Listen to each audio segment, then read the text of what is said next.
দেখো বন্ধুরা, খুব গুরুত্বপূর্ণ একটি প্রশ্ন বলছে, কোনো সামান্তরিকের কর্ণ দুটি যথাক্রমে 3 সেমি ও 4 সেমি তারা সমকোণে সমদ্বিখণ্ডিত সামান্তরিকের বাহুগুলির মান কত? তো দেখো এখানে 4টে অপশন দেওয়া আছে, তো কোনটি সঠিক উত্তর হবে আমরা এখন দেখব। তো দেখো আমরা যদি একটা সামান্তরিক এঁকে ফেলি, তো এরকম একটা সামান্তরিক আমরা যদি ধরি, তার কী বলা আছে দেখো, কর্ণ দুটি 3 সেমি এবং 4 সেমি। আচ্ছা, আমি ধরে নিচ্ছি যে এই যে কর্ণটা, এটা আমরা নাম দিচ্ছি এ বি সি এবং এখানে ডি, এবং আর একটা কর্ণ হচ্ছে বিডিটা, যারা পরস্পরকে ও বিন্দুতে ছেদ করেছে। তো এখানে বলা আছে এসিটা 4 সেমি ধরে নিচ্ছি, আর বিডিটা আমরা ধরে নিচ্ছি কত না, হচ্ছে 3 সেমি। এবার দেখো এসি মানে এই এখান থেকে পুরো এসিটা যদি 4 সেমি হয়, যেহেতু সমকোণে তারা পরস্পরকে সমকোণে সমদ্বিখণ্ডিত করেছে, তার মানে এই এও বাহুর সাথে ওসি বাহুটা সমান, মানে অর্ধেক করেছে। তার মানে এওটা কত হয়ে যাবে, এওটা হয়ে যাবে এসি বাহুর অর্ধেক।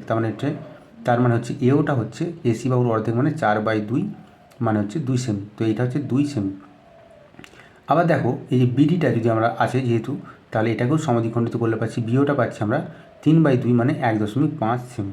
ঠিক আছে, তো তাহলে এওটা কত পেলাম, এওটা পেলাম 2 সেমি এবং বিওটা পেলাম 1.5 সেমি। যেহেতু আমাদের বলা আছে যে এই কোণটা 90 ডিগ্রি, মানে সমকোণে সমদ্বিখণ্ডিত করেছে, তাহলে আমরা এটা কি পেয়ে যাবো, অতিভুজ। তাহলে আমাদের জানতে এসেছে যে বাহুগুলোর দৈর্ঘ্য কত, মানে এবিটা আমরা জানছি। তো এবি হচ্ছে অতিভুজ, মানে লম্ব স্কোয়ার প্লাস ভূমি স্কোয়ার, তার মানে এও স্কোয়ার প্লাস বিও স্কোয়ার। ঠিক আছে, তো যেহেতু এটা একটা সামুদ্রিক কর্ণগুলো আবার পরস্পরকে সমকোণে সমদ্বিখণ্ডিত করেছে, সেই জন্য অবশ্যই এটা কিন্তু একটা সামান্তরিক নয়, এটা হচ্ছে একটা রম্বস। ঠিক আছে, তো রম্বসের 4টে বাহুর দৈর্ঘ্য সমান হয়। তো এখান থেকে আমরা দেখতে পাচ্ছি কত পাচ্ছি, 4 + 2.25।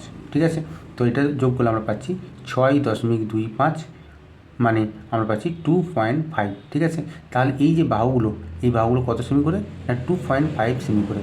তো সঠিক উত্তর হয়ে গেল অপশন নাম্বার সি, 2.5 সেমি।